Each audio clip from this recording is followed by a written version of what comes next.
Good evening बच्चों, combo classes में आपका बहुत बहुत स्वागत है। आज की क्लास में हम बात करेंगे अल्टरनेटिंग करंट से रिलेटेड कुछ इंपॉर्टेंट टॉपिक्स के बारे में, जो कि एग्जाम में हर साल नियर अबाउट आता है, अक्सर आता है, लगभग 2 से 3 मार्क्स में आता है। आई थिंक कि इस पर न्यूमेरिकल भी हर एक साल नियर अबाउट आ जाते हैं एग्जाम में। तो इस टॉपिक को हम फोकस करके पढ़ेंगे। एग्जाम टाइम में हम लोग पढ़ रहे हैं, रिवाइज करेंगे अच्छे से, इस फार्मूले को लर्न करके जाएंगे, इस डेरिवेशन को लर्न करके जाएंगे। हो सकता है कि एग्जाम में हमारे पेपर में आ जाए और हम अच्छे से लिख करके इसको आ जाएं और हमारे एग्जाम में नंबर कुछ बढ़ जाएं। तो चलिए वीडियो को स्टार्ट करते हैं।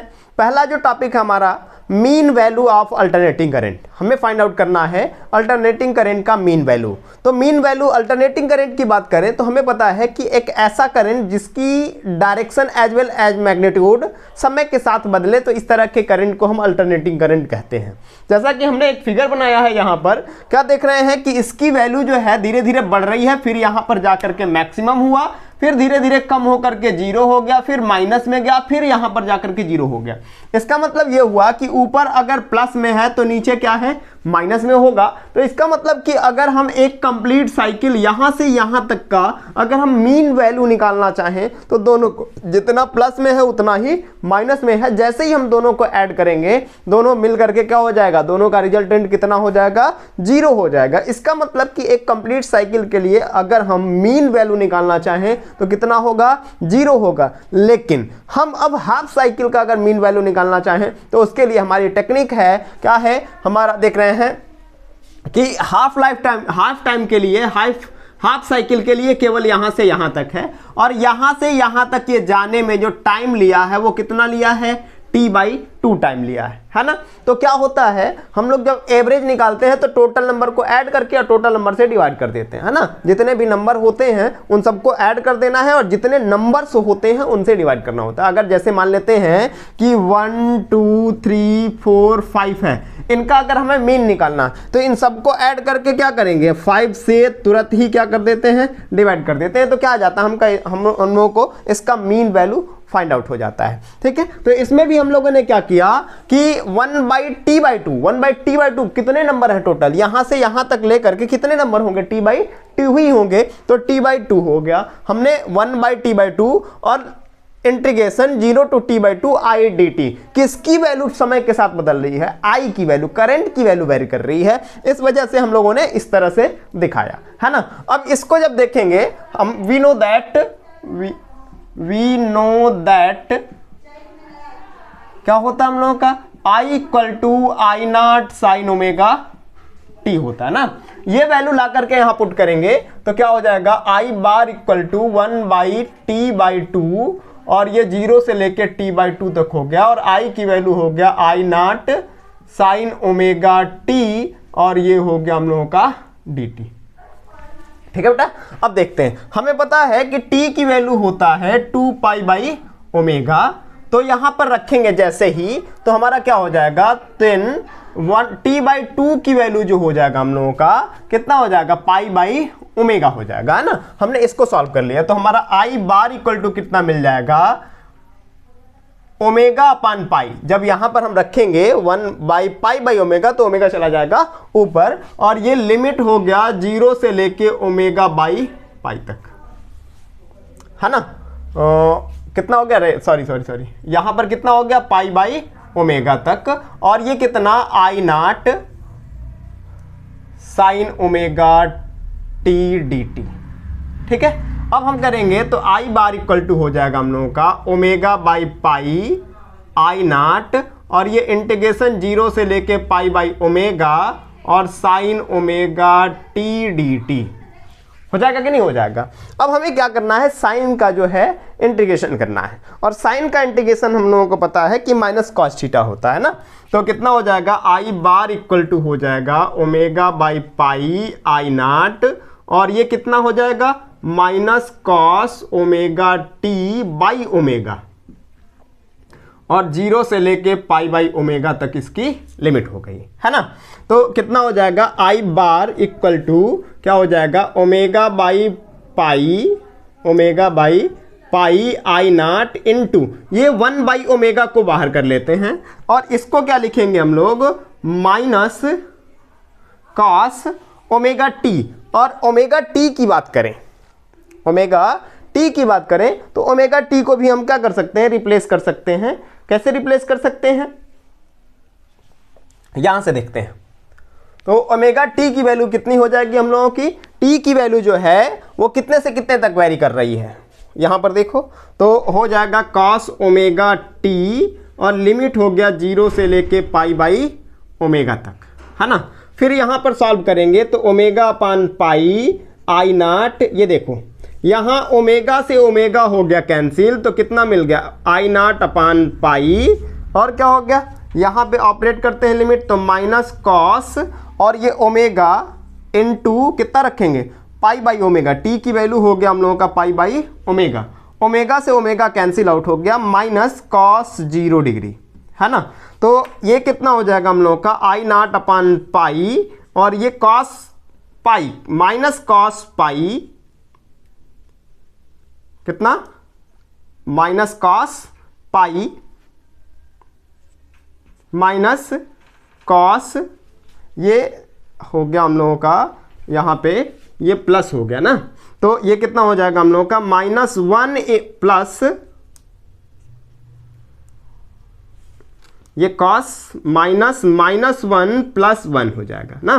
तो कितना हो जाएगा हम लोगों का, इसको ऊपर देख लेते हैं इधर, तो हो जाएगा हम लोगों का आई बार इक्वल टू हो जाएगा आई नॉट अपान पाई, और कितना इनटू 2 माइनस माइनस प्लस, और 1 1 2 हो गया। तो आई बार की वैल्यू हमारा कितना मिल गया 2 बाई पाई आई नॉट, है ना।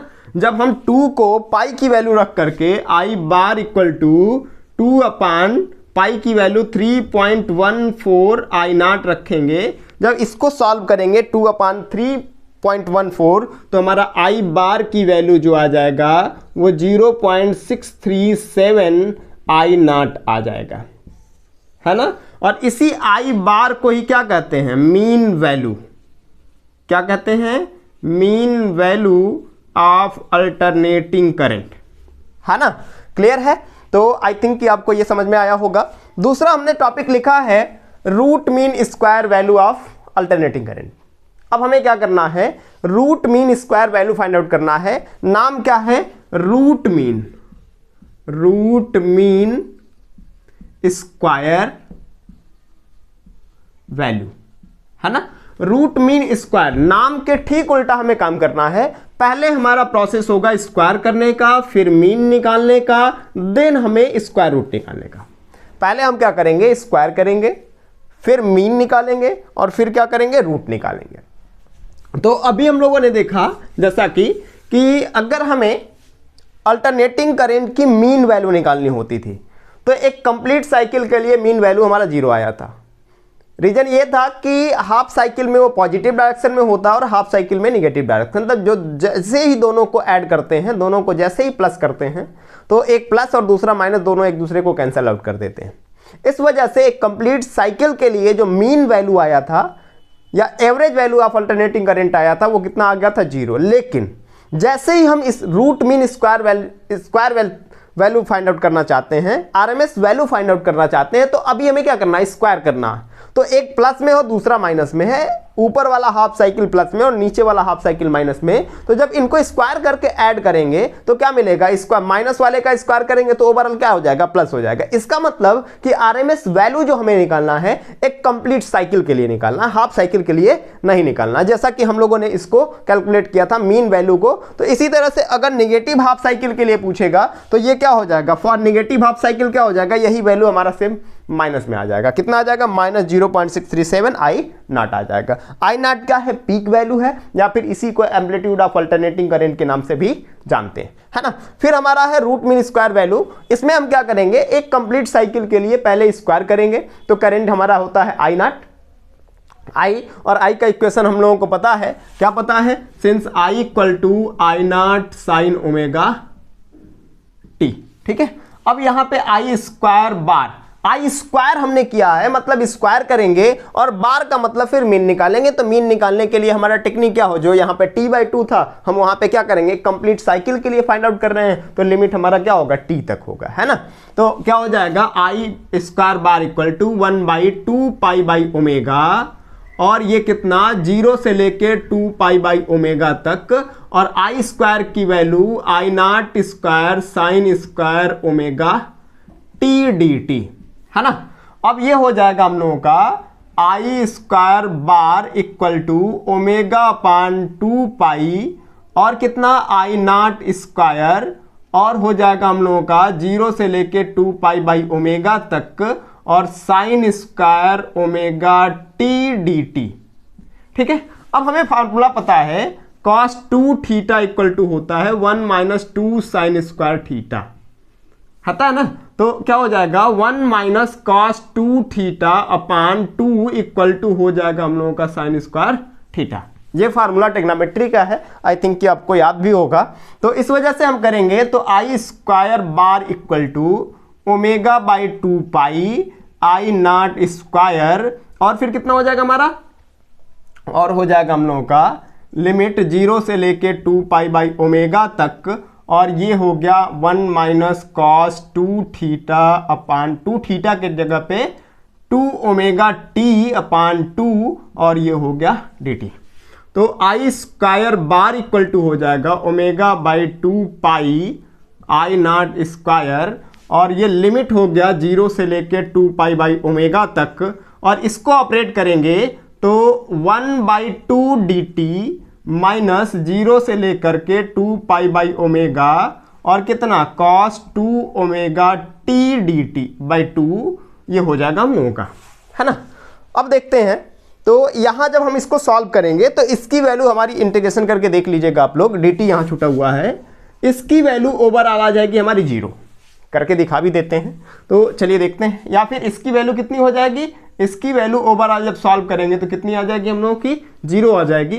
तो आई स्क्वायर बार कितना हो जाएगा omega upon 2 pi I not square, और ये कितना हो जाएगा लिमिट 1 बाई 2 डी टी, मतलब क्या हो जाएगा टी बाई 2, और ये हो जाएगा हम लोगों का डी टी नहीं, लिमिट ऑपरेट कर देंगे 0 से लेके 2 पाई बाई ओमेगा तक, है ना।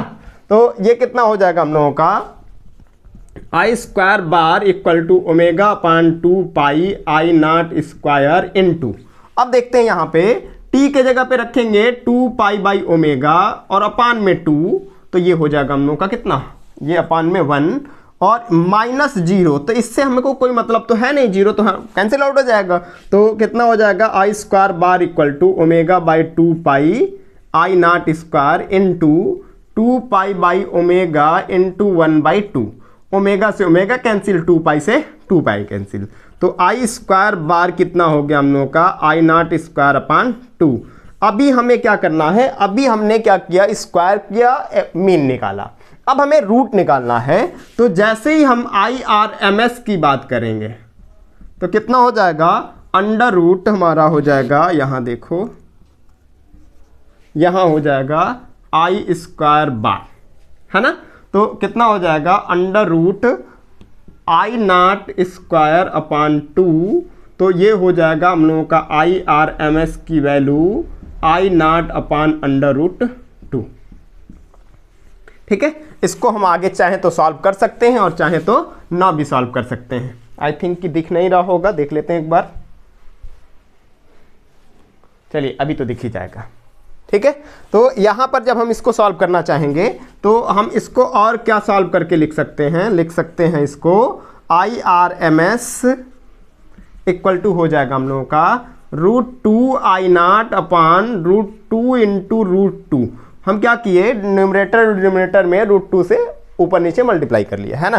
तो कितना हो जाएगा आई आर एम एस की वैल्यू जो हो जाएगी हम लोगों का √2 आई नॉट अपान 2 हो जाएगा। जब इसको सॉल्व करेंगे √2 की वैल्यू 1.4142 रखेंगे, √2 की वैल्यू 1.4142 रख करके और 2 से डिवाइड करेंगे तो हमारा जो आ जाएगा आई आर एम एस की वैल्यू आ जाएगा 0.707 आई नॉट।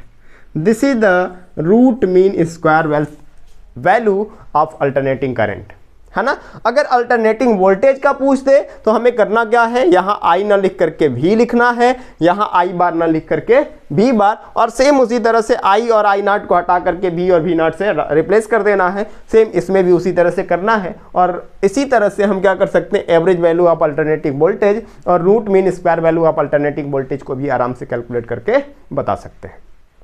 ठीक है, चलिए मिलते हैं नेक्स्ट वीडियो में जल्दी ही।